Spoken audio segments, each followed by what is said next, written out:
Pauwi na tayo.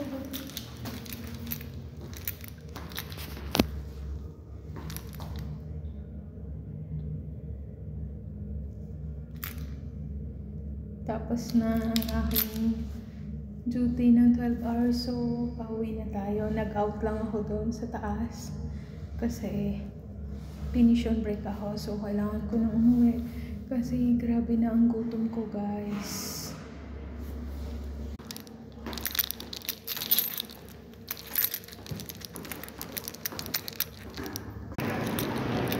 Yun, pauwi na tayo. So, medyo mahangin ngayon. Magwi-winter na kasi, kaya medyo madilim na.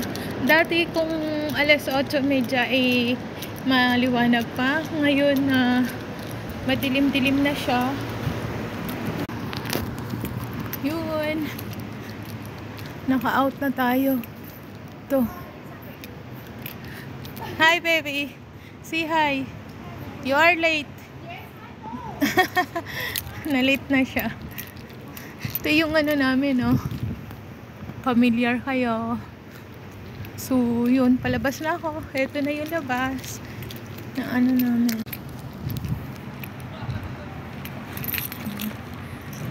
So, pauwi na tayo, guys. So, kailangan natin magmadali kasi minsan ang bus kasi late.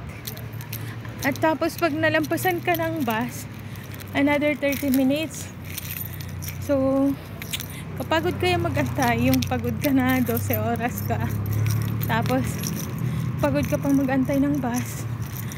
So, kaya ngayon, medyo maaga ako. So, oh my God! Yung pedestrian dito, ang liliit. Tapos, ang bibilis. Yun guys, ito yung pinakaharapan namin. Ito yung pinaka-main entrance, kaso sa likod kasi ako dumaan. Dahil doon ako nag-out. Ganda, no? Para siyang bangka. Ayun yung dyan ako galing, oh.